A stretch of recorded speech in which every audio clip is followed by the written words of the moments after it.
생생하게 상생하며 YTN 라디오 생생경제.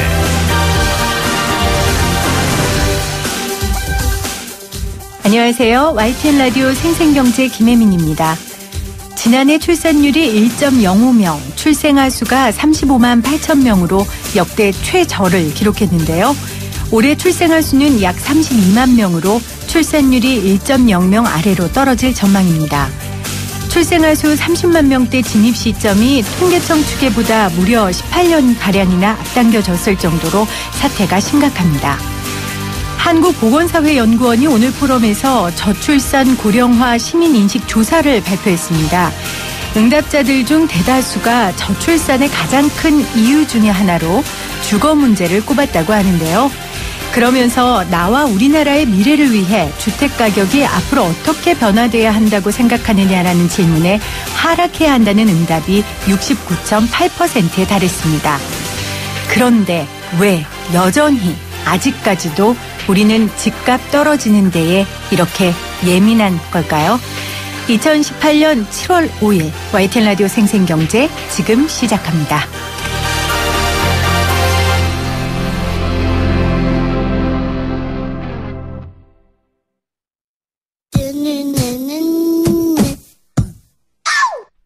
유쾌 통쾌 상쾌한 혜민 PD와 경제 이야기 함께 나눠요.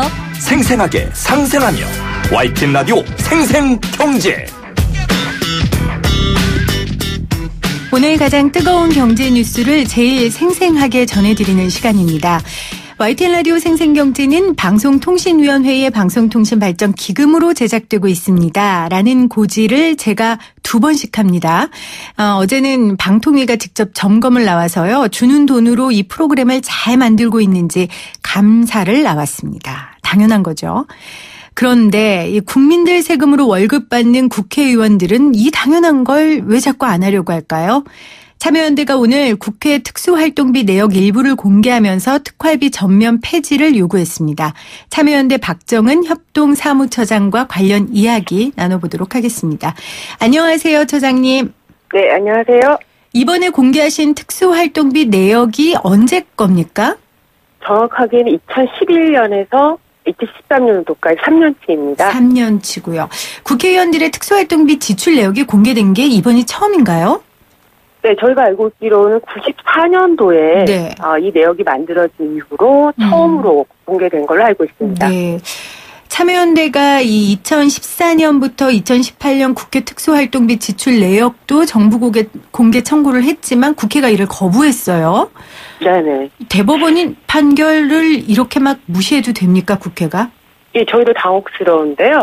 네. 저희는 당연히 공개할 거다라고 생각했었고, 네네. 특히 이제 작년 올해 국회가 살짝 개점 휴업 상태다. 네. 여러 특위가 굴러가고 있는데 아무런 성과도 없고 회의가 안 열리고. 그렇죠. 그래서 어떤 수당을 받아가고 있는 게 아닌가 해서 정보공개 청구를 했는데 이 모든 것을 다 공개하기 거부하고 있습니다. 네. 그래서 지금 일단 참여연대가 오늘 발표하신 거는 2011년부터 2013년 내역이에요. 네네. 국회의원들이 월급 받잖아요. 그렇죠. 그렇죠. 연간 제가 연봉이 1억이 넘는 걸로 알고 있고요. 네. 근데 특활비를 지금 또 받는 거죠? 저희가 가장 문제의식 있는 부분인데요. 네. 급여도 받고 있고, 국회의원뿐만 아니라 이제 국회 직원들, 수석 네. 전문위원들도 마찬가지죠. 그리고 국회에서는 의정활동 지원 관련돼서 여러 네. 업무 지원이라든가 정책개발비 지원도 있습니다. 그리고 네네. 뭐 의원 외교 차원에서 지원도 있고요. 네. 근데 이건 뭐냐라는 거죠. 그러니까 따로 있는데 또 특활비라는 명목으로 돈이 또 나간다는 거죠? 이게 매월 정기적으로 나간 항목만 9개 항목으로 확인이 됐습니다. 정기적으로 나가는 항목만 9개요. 그렇죠. 이게 모두는 아니고요. 네. 교섭단체 대표, 상임위원장, 네네. 특정 직책에 있는 국회의원 경우는 매월 월급처럼 나가고 있던 거죠. 네. 근데 보시면 교섭단체 정책 지원비, 교섭단체 활동비 구분이 안 되잖아요. 그렇죠. 의정활동 지원비, 입법 및 정책 개발비 구분이 안 되죠. 이런 듣기는 다 비슷한 것 같은데. 그렇죠. 이거 구분이 안 되는데 네. 이게 실제 구분이 돼서 지출이 되었는지도 확인이 안 되고 있습니다. 그래서 총 얼마를 썼습니까? 지금 뭐 3년치로는 230억 정도다라고 하는데요. 230억이요? 네네. 그러니까 매년으로 치면 80억 원 안팎 정도 그렇게 계산되고 있습니다. 저희 같은 경우에도 월급을 받고요. 물론 직급이 있으면 직급 수당도 나오고 하는 일에 따라서 뭐 판공비라고 하나요? 뭐 그런 게 나와요. 그렇죠. 근데 이제 네. 그런 게 나오면 철저하게 영수증을 첨부하고 감사를 받거든요. 당연하죠. 근데 지금 이건 그런 게 없다는 거죠. 왜 영수증 증빙이 필요 없습니까? 특수활동비 도대체? 그게 오랜 관행이었던 것 같은데요. 네. 증빙을 하지 말라라고 하는 조항은 없습니다. 규정이 없습니다. 네. 근데 이게 보통 집행 내용을 확인서를 제출하게 되어 있는데요. 원래는. 근데 이거를 생략할 수 있는 경우가 정해져 있습니다. 이 어디에 쓰는지 확인이 돼서 현저하게 그 활동 지장받을 경우에 한한다고 돼 있어요. 네. 근데 앞서 말씀드린 것처럼 의정활동 본연의 활동입니다. 그렇죠. 외국의 외교 활동을 하고 정책개발 활동을 하고 국감이든 청문회든 특위 활동이든 너무 당연한 활동인데 새로운 항목을 신설하고 기존 받던 월급에 이어서 정기국회가 됐다 또 받고 특위 위원장 맡았다 특히 법사위 같은 경우는 법사위 위원이 됐다 또 받고 네. 이게 중복적으로 받고 있었던 거죠. 아무런 감시도 통제도 없이요. 그거 하라고 월급 주잖아요. 그러니까 국민들이 안 그래도 국회에 대한 불신이 정말 이루 말할 수 없이 깊은데 네. 국회가 이런 관행을 계속 유지하면 안 되겠다는 생각을 저는 이제 국회 특활비 경우는 당연히 국민들이 알고 평가받아야 될 대상인데 비공개 기밀활동일 리가 없고 특수활동비로 지출될 이유가 없다. 그렇죠. 그래서 저희는 폐지해야 된다라고 생각하고 있습니다. 이번에 참여연대에서 이 특수활동비 조사하시면서요, 좀 가장 뜨악했던, 뭐 이런 걸로 베스트 랭킹 매기는 게 좀 씁쓸하지만 좀 몇 가지 좀 꼽아서 소개 좀 해주세요. 어떻게 보면 전체 특수활동비 지출에 있어서 4분의 1 정도 차지하는 건데요. 네. 이게 농협 계좌로 나갑니다. 농협은행으로. 네. 근데 이게 누가 수령했는지 알 수가 없는 거죠. 어떻게 그럴 수가 있어요? 이게 저희가 굉장히 당혹해서 이건 그래서 언론에서도 추가 취재를 반드시 해달라고 요청하고 있는데 농협 계좌로 상당한 금액이 가죠. 억대도 가고. 근데 그 이후로 누구에게 어떤 용도로 갔는지는 지금 다 확인이 되지 않고 있습니다. 이렇게 불투명하게 운영되고 있다는 것이 저는 개인적으로 제일 황당하고요. 아니 근데 상식적으로 돈을 찾는 사람이 이름이 통장이나 그 계좌에 찍히잖아요. 그런데 이제 수령인이 농협으로 되어 있는 거죠. 수령인이 농협으로 되어 있다고요? 네네. 그게 지금 그래서 2011년에 18억, 2012년에 20억, 2013년에 네. 21억입니까? 맞습니다. 예. 네. 그게 한 번에 나가는 경우가 아니라 여러 번 쪼개져서 가는데 한 번에 이제 억대가 가는 경우도 있는 거죠. 네. 제 생각에 이것도 황당하기 짝이 없는 일인데 국회에는 특별위원회가 있습니다. 상설로 설치되어 있지만 네. 회기이 일상적으로 열리지는 않아요. 그렇죠. 네, 예결 특위 같은 경우도 위원장은 매월 활동비 지급 받았는데요. 여기는 또 특수활동비를 항목이 또 있어요. 또 받아요? 비정기적으로, 지금 3년 동안 78회, 아까 78번에 거쳐서 수석 전문위원이 수령한 걸로 되어 있습니다. 윤리특위는 더 심한데, 금액은 그만큼은 아니지만, 네. 위원장은 여전히 활동비를 매월 받고 있고요. 그리고 정기국회가 되면 또 수석 전문위원에게 정기국회 대책비, 위원회 활동 지원비 이런 명목으로 300만 원, 700만 원이 지급됩니다. 근데 문제는 뭐냐면 네. 윤리특위는 저희가 잘 알다시피 비리 문제가 있거나 그렇죠. 의원들의 윤리 문제 강한 문제가 있을 때 징계든 뭐든 결정하기 위해서 소집이 되죠. 네. 근데 윤리특위는 2011년도에 4번, 2012년도에 5번, 2013년도에 4번밖에 안 열렸어요. 네. 근데 그 의미 있는 징계 조치를 내린 적은 강용석 당시 의원 징계권밖에 없습니다. 네. 근데 매월 왜 돈을 받냐는 거죠. 정기국회 때는 왜 또 더 받고 이해가 안 되는 거죠. 그렇죠. 그러니까 국회의원들은 이제 상임위에 다 소속돼 있습니다. 이제 거기서 활동들을 하는데 지금 말씀하시는 것처럼 예결특위는 이제 예산 결산 시기에만 열리고 그렇죠. 윤리특위는 필요할 때마다 드물 열리는데 활동비로 매달 돈을 받아갔다는 거예요. 예, 위원장이요. 위원장이요. 그것도 예. 뭐 했을까요? 이 돈으로. 예, 그래서 저희는 왜 이거를 그냥 아무 뭐 부정하거나 문제 의식 없이 그냥 수령해 왔는지 오랫동안 저희 정말 이해가 안 되는데요. 네. 이참에 뭐 특히 이 특위에 이 위원장 맡고 있는 분들께서 먼저 이거 납부하겠다, 자기 납부하겠다 선언해야 되는 게 아닌가 생각하고 있습니다. 아유, 그거 선언해도 못 믿어요. 뭐 월급 납부하겠다, 반납하겠다고 네, 하고서 그 지켜졌습니까? 그런 말 차라리 네, 하지 말고 반납했으면 좋겠어요. 네. 네. 또 이해가 안 가는 게 무슨 국회의원 연구단체에도 특수활동비를 주더라고요. 그러니까 연구단체에게 줘서 뭐 수상으로도 뭐 몇 억씩 썼더라고요.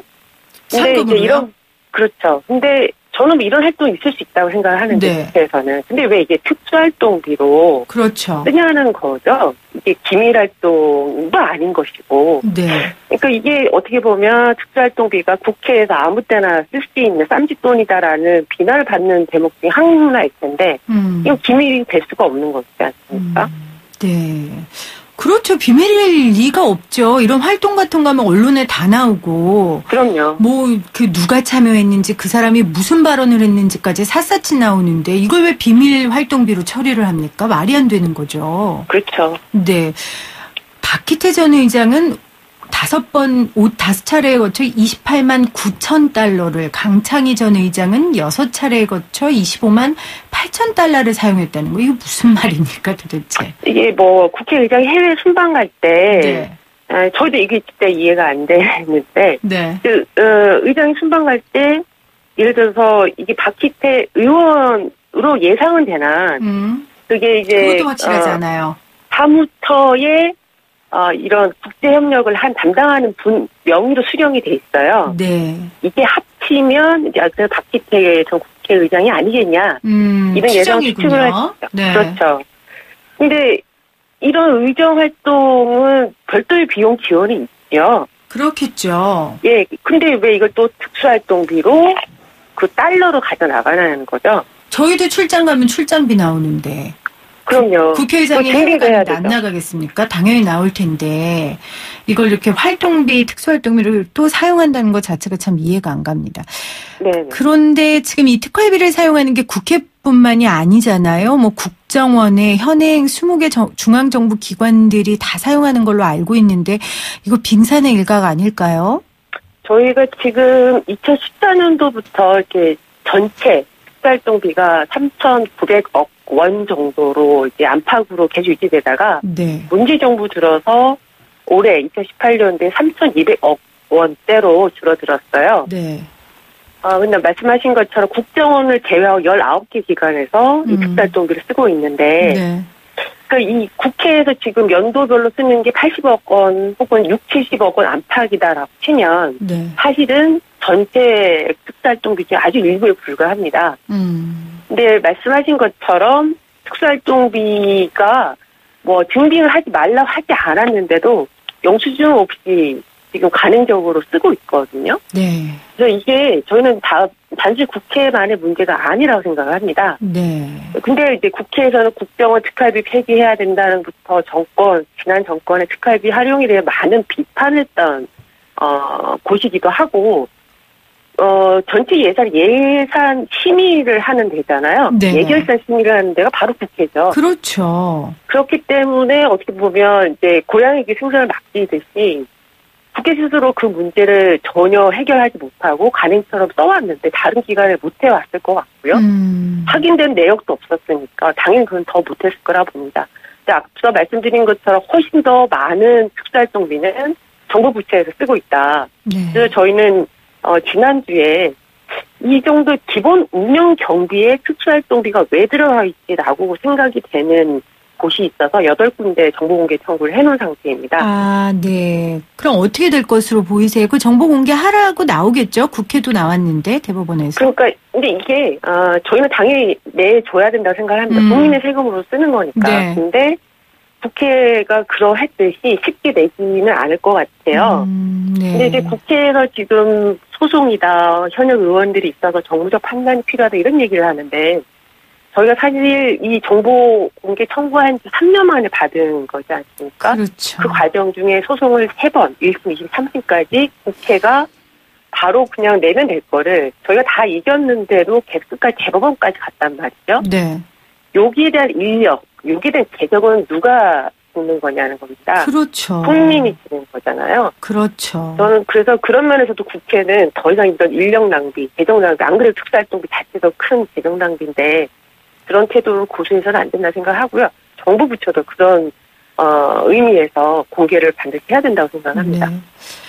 네. 참여연대에서 이제 이 활동비 폐지 주장하고 계시고 국회에서도 노회찬 정의당 원내대표가 이제 지난달 초에 기자회견을 열어서 본인들은 이제 국회 특수활동비 전액 반납하겠다고 밝혔고 네네. 정의당이 이 특수활동비 폐지를 당론으로 하겠다고 했어요. 근데 지금 이 발의가 제가 듣기로는 뭐 10명도 못 채웠다고 들었는데 아마 10명은 채웠나 봐요. 지금 네. 언론 보도로 보면 이게 통과가 될까요? 그래서 앞서 이제 지금 사회자님께서 말씀하신 것처럼 국회가 항상 특권을 내려놓겠다 말을 하고도 시간이 좀 지나면 언제 그랬냐라는 태도를 계속 보이고 있어서 네. 저도 오늘 보니까 이제 여야를 가리지 않고 특수활동비 개선이 필요하다 이 얘기는 하는 것 같아요. 네. 근데 저는 이 개선 수준의 문제는 아니라 생각을 하는데 폐지해야 된다. 예. 그렇죠. 그나마도 국회가 실제로 이 폐지까지 갈 것인지에 대해서 의문이 있어요. 그럼에도 불구하고 저희는 오히려 지금 하반기 지금 당장이라도 특수활동비 지출은 없어야 된다고 생각을 하고 앞으로 그 편수 자체가 없어야 된다고 생각을 하는데요.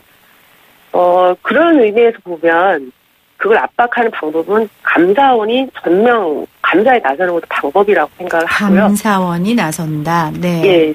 저희는 지금 개인 수령인별로 어떤 내역으로 총 얼마만큼의 특수활동 받았는지를 다시 더 정리를 할 생각이에요. 네네. 이런 것들을 통해서 좀 더 압박을 하고 가장 좋은 건 스스로 이걸 없애겠다 해서 하면 다른 항목을 전환할 필요 없이 없애니 가장 좋을 텐데 그게 아니라 그러면 납세자로서 국민들이 더 관심을 갖고 촉구하고 하는 그런 활동이 필요하지 않나 생각합니다. 그럼요. 폐지가 제1우선이지만 그게 쉽지 않다면 일단 감사원이 나서서 조사를 좀 본격적으로 하고 또 국민들이 나서서 이 부분에 대해서 목소리를 내고 참여연대 같은 시민단체가 계속해서 정보 공개를 요청하는 게 그들에게 압박이겠죠. 지금 네, 저희 청취자들도 관심이 많은 게요. 6635님께서 팩트체크했습니다. 국회의원 특활비 지급 반대 의원 명단 법안 발의에 찬성한 의원 정의당 노회찬, 심상정, 이정미, 김종대, 추혜선, 윤소하, 바른미래당 최이배 이렇게 바로 네네. 보내주셨고요. 9152님은 김혜민 PD님 국회의원들 납작하게 혼내주세요. 이렇게 네. 보내셨고 0760님은 제가 이제 오프닝에 방송통신위원회에서 저희가 기금 받아서 이거 만들고 있거든요. 저 어제 감사 받았어요. 그 얘기 했더니 이제 방통위 무섭네요. 이렇게 보냈습니다.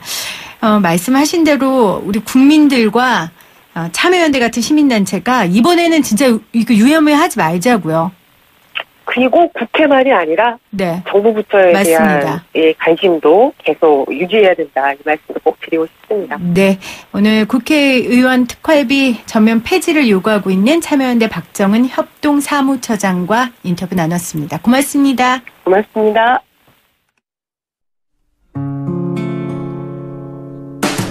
YTN 라디오 생생경제에서 여러분께 드리는 선물입니다. 밀리의 서재에서 전자책을 자유롭게 읽을 수 있는 3개월 무료 이용권을, 한국경제신문에서 다양한 경제서적을, 나도 읽고 싶다.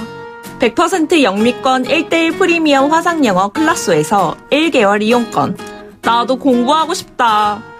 자연으로 빚은 톡 쏘는 아름다움, 주식회사 테미스의 테미스 센텔라 탄산팩 세트, 유해 성분 없는 순하고 순한 보습크림 아이스크림 크림, 나도 쓰고 싶다 를 보내드립니다.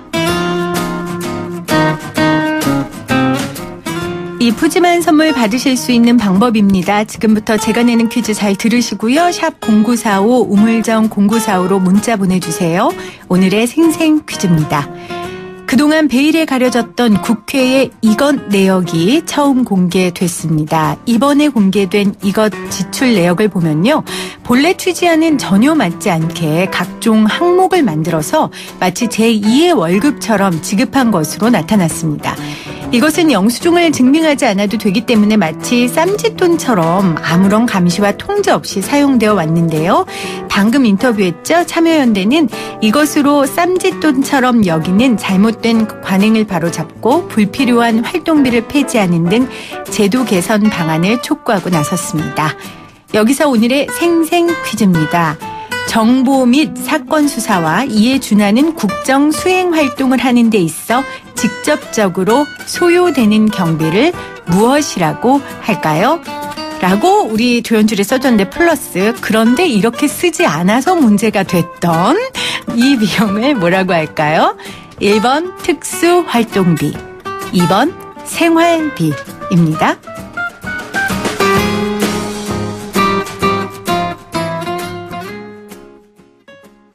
네. 홍준표 전 대표가 이거 1번을 2번으로 썼다고 말을 해서 굉장히 논란이 된 적이 있었습니다. 1번 특수활동비, 2번 생활비입니다. 정답 보내주시면서 여러분들의 의견도 같이 받겠습니다. 생생하게 상생하며 YTN 라디오 생생경제는 방송통신위원회의 방송통신발전기금을 지원받고 있고요. 포스코와 함께합니다. 저는 2부에 다시 올게요.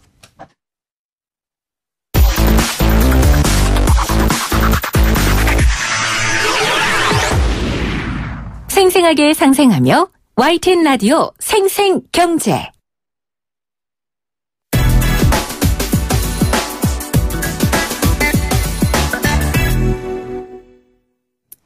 매주 목요일 이 시간은 생생하게 돈 쓰는 법으로 함께 하는데요. 이번 주부터 저희가 격주로 함께 할 겁니다. 새로운 코너를 준비했어요. 소비자 권리에 대해 함께 고민하고 공부하는 시간입니다. 나는 소비자다라는 코너인데요. 소비자경제신문의 권지연 기자와 함께합니다. 안녕하세요, 기자님. 네, 안녕하세요. 컨슈머 저널리스트 권지연입니다. 와, 컨슈머 저널리스트. 네. 멋있네요. 본인이 소비자이자 네. 기자인 거잖아요. 그렇죠. 네. 아주. 저도 소비자니까. 네, 저는 소비자이자 PD예요. 네. 네, 오늘 생생경제 첫 출연이신데요. 각오 한 말씀 부탁드릴게요. 네, 소비자경제 그 고발 게시판에 보면요, 정말 다양한 소비자 고발 상담건이 들어와요. 네, 정말 이렇게까지 많이 들어올까 싶을 정도로 다양한 문제들을 심층 취재해서 청취자 여러분들께 전해드리고 네. 또 때로는 취재의 뒷이야기 이제 궁금해들 하시잖아요. 그럼요. 그런 것들도 얘기를 해드리고요. 시장의 윤리가 바로 서는 그날까지 열심히 뛰겠습니다. 네, 제가 그 기자님이 쓰신 기사 보려고요. 소비자경제신문 그 사이트를 들어가 봤거든요. 들어오셨어요? 네, 그랬더니 정말 소비자들이 직접 제보를 많이 주시더라고요. 네. 그리고 거기에 뭐 처리 중 막 이렇게 써 있는 거 보니까 정말 기자님들이 그 제보를 보고 취재를 하시나 봐요. 그렇죠. 네, 가장 많은 유형의 소비자 제보는 어떤 것들이 있습니까? 굉장히 사실 다양한데요. 네. 자동차 결함 관련이 굉장히 많이 들어오고요. 자동차 결함. 네. 그리고 이제 통신 관련도 많고, 이 해외 구매 대행 쇼핑몰 건도 굉장히 많아요. 그러니까 이 경우는 대부분이 배송이 너무 오래 걸리다 보니까 이제 이게 계절이 지나버렸다. 네. 예를 들자면 여름에 입으려고 샀는데 가을인 거예요.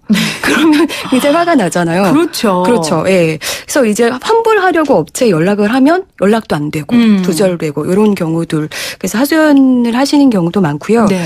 또 제품 광고와 달라서 피해를 입었다는 과대 광고건. 굉장히 많습니다. 네.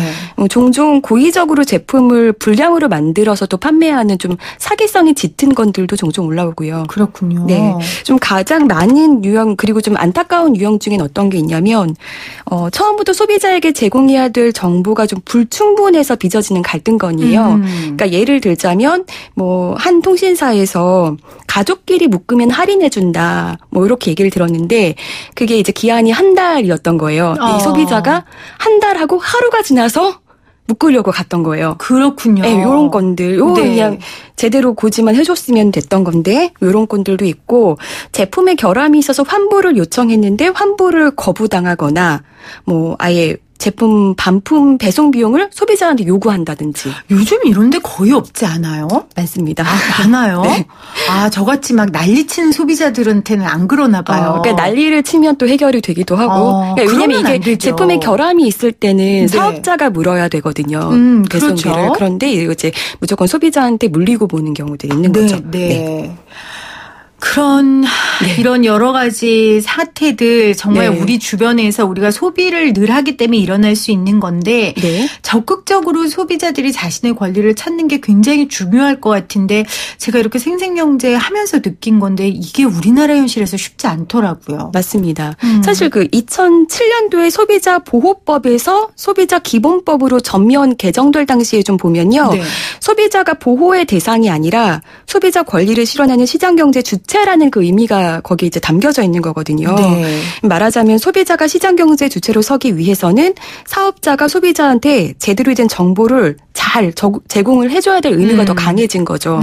또 소비자도 스스로의 권리를 찾기 위해서 적극적으로 정보를 취하려는 노력을 더 기울여야 하는 거고요. 네. 그런데 사실 사업자들이 그 법적 취지에 맞게 정보를 제공해 주느냐 사실 그렇지 않잖아요. 그렇기 때문에 이게 정보 자체가 불공정하게 주어지기 때문에 사실상 소비자가 불리할 수밖에 없는 거죠. 그렇죠. 네. 그러니까 물건을 사업자가 잘 만들어야 되는 의무만큼 소비자에게 제대로 된 정보를 그렇죠. 제공해 주는 것도 의무인데 네. 이제 이런 의무가 조금 강해졌죠. 요즘 들어서 아직 그렇죠. 많이 부족하지만요. 네, 최근에는 그래도 소비자 의식도 많이 좋아지고 있고요. 또 사업자들도 그런 부분을 많이 의식하고 있기 때문에 점점 좋아지리라고 그렇게 믿고 있습니다. 네.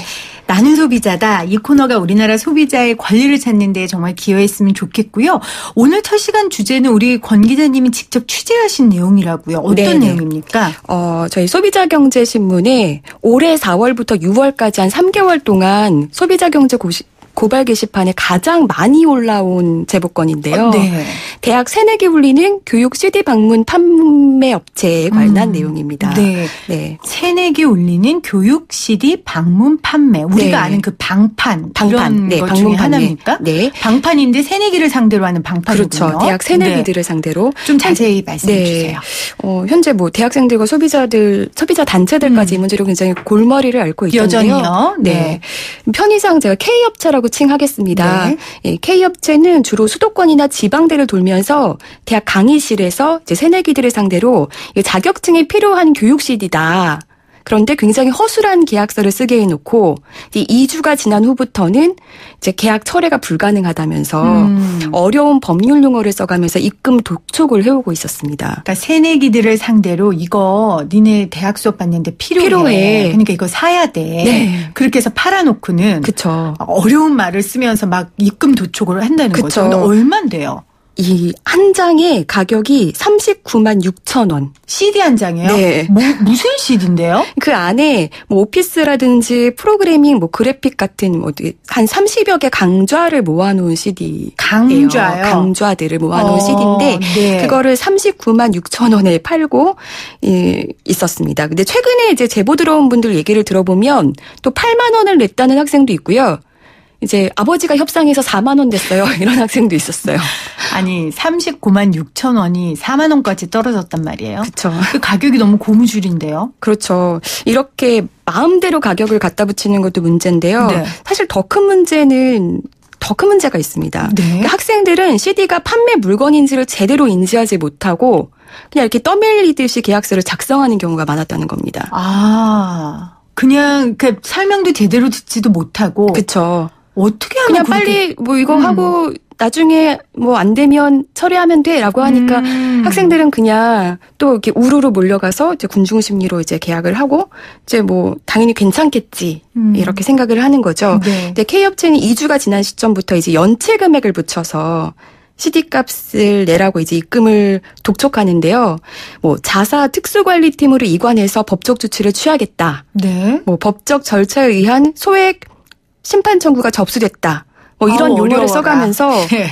소비자 불안을 조성하고 있습니다. 그러니 새내기 애들 친구들이 뭐 19, 20, 네. 21 이럴 텐데 갑자기 막 자사 특수 관리팀으로 그쵸. 이관하겠다 이러니 얼마나 그러니까요. 무서워요. 뭐 제품 대금 강제 집행됨을 알린다 이런 문자를 발송한 경우도 있었어요. 근데 사실 이 강제 집행이라는 건요. 소송을 제기해서 판정이 확정된 후에 밟을 수 있는 절차거든요. 그럼 이것도 거짓말이네요. 그러니까요. 예. 그런데 이런 식으로 했고 최근에 이제 제보에 의하면 저희 언론사와 소송 중이다. 제 기사를 보고 네. 네. 그러니까 그 기사가 잘못된 거다. 아니, 그러니까 그렇죠. 저희가 소송 중이라고 했는데 분명히 말씀드리는데 저희는 지금 소송 중인 건이 않아요. 없습니다. 네. 그러니까 그쪽 입장에서는 소송 중이라는 건 그게 그 기사가 사실이 아니다. 그쵸. 그러니까 너희들 빨리 돈 내라 이런 그쵸. 거죠. 근데 지금 소송 중인 게 소송을 걸지도 않았고. 네, 걸 수가 없죠. 걸 수가 없죠. 네. 피해 학생들이 가장 억울해요. 이럴 때는 학생들 좀 만나보셨어요? 네, 학생들 얘기를 직접 담아봤습니다. 네. 저희가 과대인데 평생교육원에서 왔다고 학교에서 지원을 많이 해가지고 지금 이 가격에 낸다고 애들은 돈을 안 내면 취소되는 줄 알고 막 신청을 했는데 그래서 우르르 그냥 몰려가서 갔는데 졸업하기 전에 따야 되는 뭐 그런 자격증들을 다 얘기를 하는 거예요. 안 쓰면은 좀 손해보는 것처럼. CD가 그게 상품이라는 건 알았어요? 그냥 코드가 들어있다고만 생각했죠. CD 그거 하나 가지고 공부한다고 생각한 사람이 몇이나 있겠어요. 네, 6월 초부터 거의 협박 강도가 점점 세지면서요. 그래서 그냥 친한 친구한테 급하게 돈 빌려서 빨리 냈어요. 저도 진짜 답답한데요. 매일 문자가 오니까 스트레스를 너무 받아요. 네. 요즘 대학생들이 심리적인 그 부담감, 내가 취업을 할 수 있을까? 내가 이 4년의 시간 혹은 2년의 시간을 어떻게 보내야 될까? 그 불안한 심리를 이용한 거네요. 그렇죠. 네. 그리고 대학교 1학년이면 만 19세 미만의 미성년자들도 많지 않아요? 그렇죠. 네, 사실 이 경우는 이제 계약이 성립되지 않거든요. 미성년자하고 계약한 거는? 네, 그렇죠. 네. 이 경우는 부모 없이 한 계약은 민법 제5조에 의거해서 취소를 할 수 있습니다. 그런데 이런 경우에도 버틸 때까지 버텨보는 거죠. 그러니까 소비자가 적극적으로 강력하게 대응을 하기 전까지는 뭐 환불 기간이 지났다는 말만 계속 되풀이하거나 연락을 제대로 받지 않은 경우도 있었고요. 한 학부모가 이제 우리 아들이 기숙사에 있어서 자세한 내용을 알지 못했다가 이제 내가 오늘 알았는데 우리 아들은 아직 미성년자다. 그래서 정황을 알게 된 후에 메일도 보내고 뭐 환불 요청을 계속 해봤다. 그런데 답변이 없었다. 네, 취재 과정에서 저도 이제 학부모를 가장해서 한번 걸어보기도 했어요. 그러셨어요? 네. 그때 뭐라든가요? 뚝 끊어버렸습니다. 학부모입니다. 그러니까 뚝 끊어요? 세상에. 근데 저는 이해가 안 가는 게 피해자들이 꽤 될 거 아니에요. 그렇죠. 근데 어떻게 이렇게 강의실에서 버젓이 판매 행위를 할 수 있습니까? 이게 방문 판매업의 어떤 허술함을 좀 이용한 건데요. 이 방문 판매업을 하기 위해서는 업체 소재지 구청에 신고를 해야 합니다. 신고를 안 한 경우는 1년 이하의 징역 또는 3천만 원 이하의 벌금에 물 수 있는데 K업체는 해당 구청에 신고가 되어 있더라고요.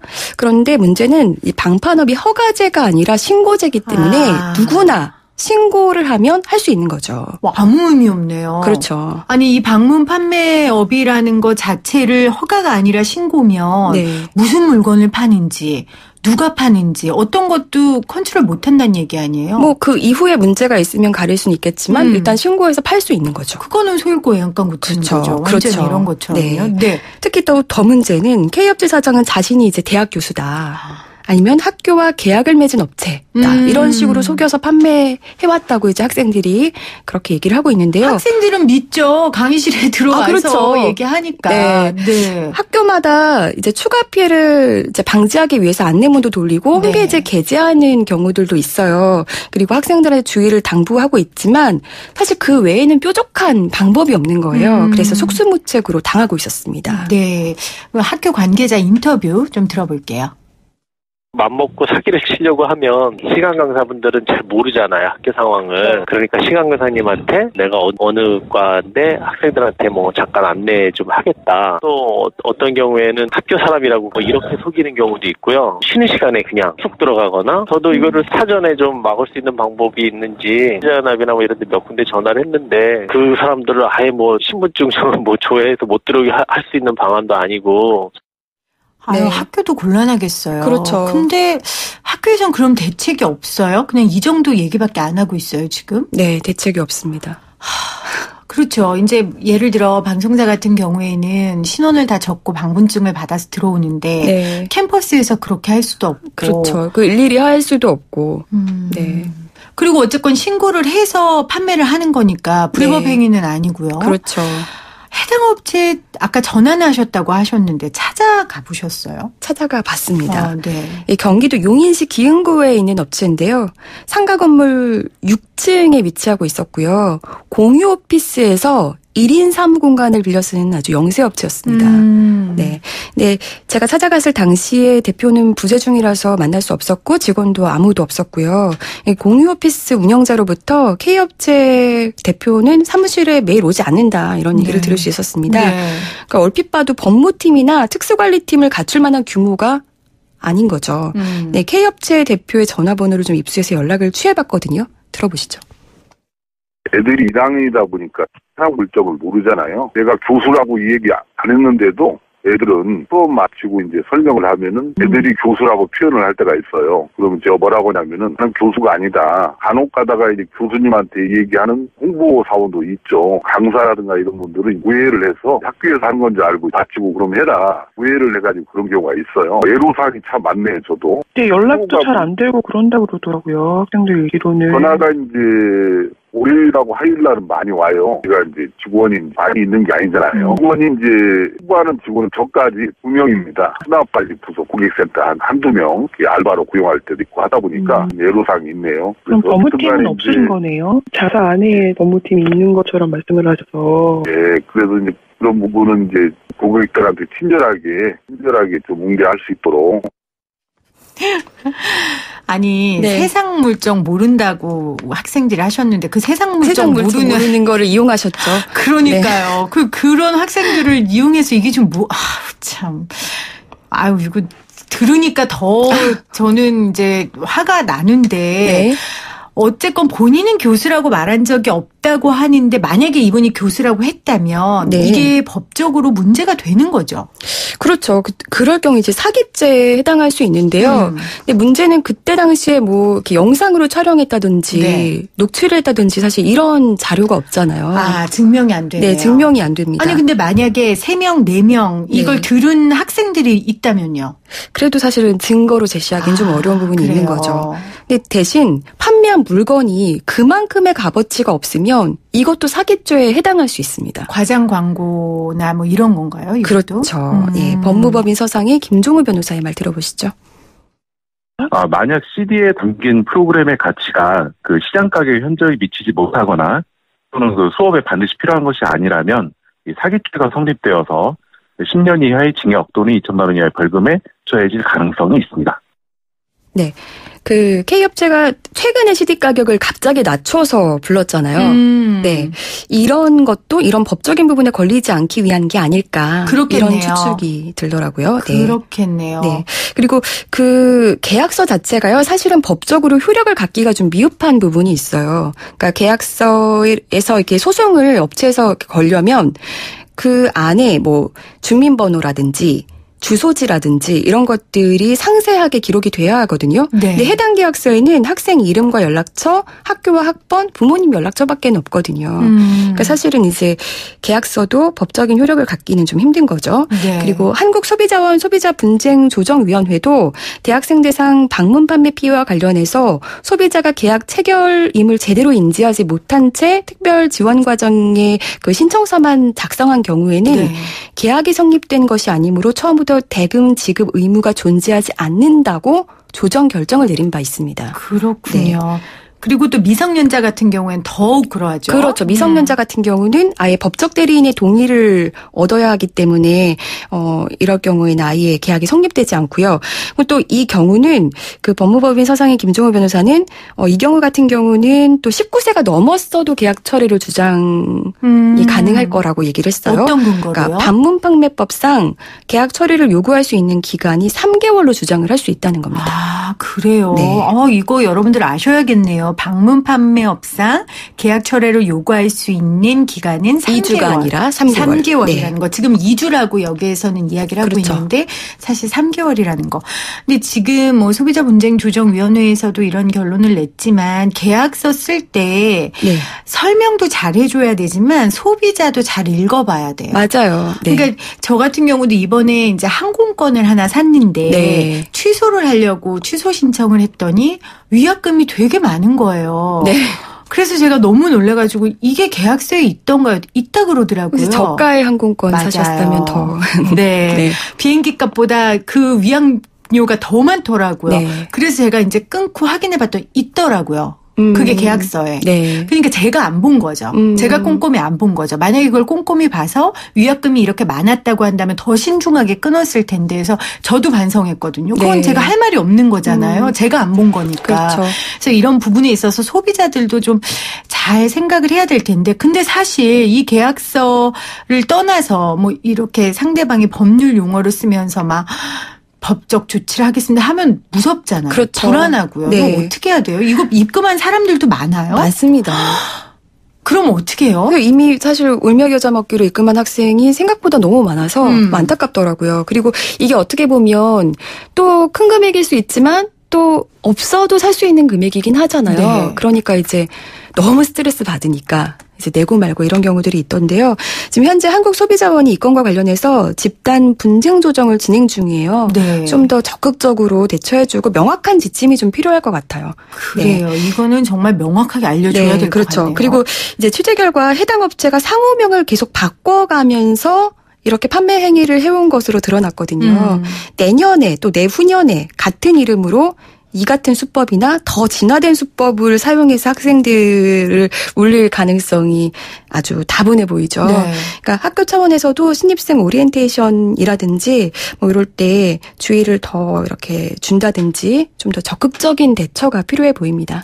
이 부분 되게 중요하네요. 학교 차원에서 정말 신입생들 아니면 네. 재학생들 또 복학생들 네. 우리 군대에서 나와서 세상 물정 모르는 네. 우리 군인들도 좀 잘 알려줘야 될 것 같고 9월에 이제 또 새학기 시작되니까요. 네. 이런 부분에 대해서 잘 알려줘야 될 것 같습니다. 오늘 첫 시간이었어요. 나는 소비자다 권지연 기자와 함께했는데 기자님 지금 또 취재하고 있는 뭐 거 있으세요? 다 말씀 못 하실지라도. 네, 취재하고 있는 건이 있죠. 이제 침대 매트리스 건과 관련해서 네. 이제 사업자가 좀 안 좋은 물질을 넣은 것 같다. 아니면 뭐 이런 라돈이요? 라돈은 아니고요. 네. 그러니까 또 있어요. 네. 안에 그냥 스펀지가 들은 것 같다. 라고 해서 지금 취재 중인 건이 좀 있고요. 네. 최근에는 좀 안타까운데 왜 업체들의 어떤 평판 관리해주는 업체들이 많이 생겼잖아요. 업체들을 평판 관리해주는 업체. 네네. 네. 그러니까 일명 뭐 인터넷 장의사라고 불리는 분들이 굉장히 우후죽순으로 생겨나고 있는데 그런 업체들을 통해서 또 기사를 삭제해달라 이런 요구도 들어와요. 그럼 어떻게 하세요? 사실 이거는 알 권리가 더 먼저기 때문에 그렇죠. 저희가 오보라든지 이런 게 없기 때문에 당연히 네. 기사를 삭제해주면 안 되죠. 네. 그래서 이런 건들도 우리가 한번 논의해볼 일이 아닐까. 물론 이제 잊혀질 권리도 중요하지만 그렇죠. 알 권리도 중요하기 때문에 이거는 사회적으로 논의가 더 많이 이제 필요한 부분인 것 같습니다. 네. 네. 이런 거 취재하실 때는 쌍방이 있잖아요. 네. 소비자가 있고 기업이 있고 취재하실 때 되게 조심스러우실 것 같아요. 원칙이 있으세요? 네, 맞죠. 저희가 사실은 소비자 경제라는 타이틀을 갖고 있긴 하지만 무조건 소비자 입장에서 취재를 하는 건 절대 아니에요. 네. 그렇기 때문에 뭐 정말 이게 소비자가 주장하는 게 맞는지도 살펴보고 또 소비자들이 자신에게 불리한 것들을 또 쏙 빼고 얘기할 수도 있거든요. 그리고 이제 상대 업체가 그러니까 경쟁 업체가 좀 소비자를 가장하는 경우까지도 다 고려해서 그렇게 좀 종합적으로 취재를 해서 보기 때문에 네. 어렵지만 네 그렇게 취재를 하고 있습니다. 네. 네. 저희가 이 시간을 통해서 말씀드리는 거는요. 우리 권지연 기자가 굉장히 여러 번의 팩트체크와 철저한 취재를 통해서 나오는 것들이라서 여러분들 좀 내용을 신뢰하셔도 될 것 같고 저희가 격주로 이 시간을 함께 할 거예요. 여러분들도 평소에 소비자로서 궁금한 점 아니면 좀 피해를 받았다고 생각되시면 샵 0945 우물정 0945로 제보해 주시면 우리 권 기자가 열심히 뛰어서 답변을 해주도록 하겠습니다. 기자님 오늘 첫 시간 감사드립니다. 네, 감사합니다.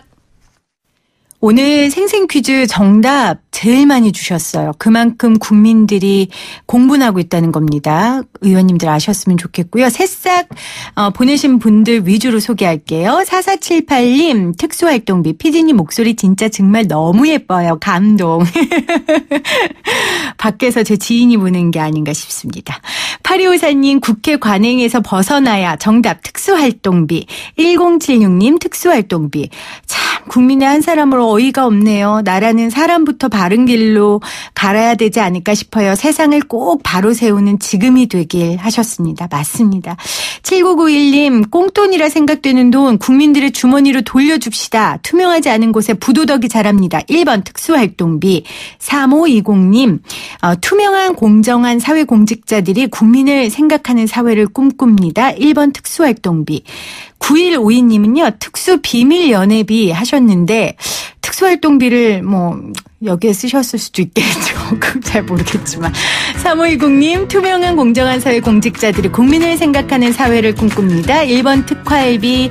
1267님, 지금까지 뻔뻔하게 도둑질해왔네요. 특수활동비. 0078님, 생생경제에서 이 불편한 비리 걷어주시길 바랍니다. 특수활동비. 6440님, 하루빨리 사용내역 공개해서 우리가 내는 세금 어떻게 쓰는지 말씀해 주세요. 라고 보내주셨습니다. 여러분들의 분노가 잘 전달되길 바라면서요. 저는 내일 이 시간에 다시 오도록 하겠습니다. 이 프로그램은 방송통신위원회의 방송통신발전기금을 지원받아 제작하고 있고요. 포스코와 함께합니다.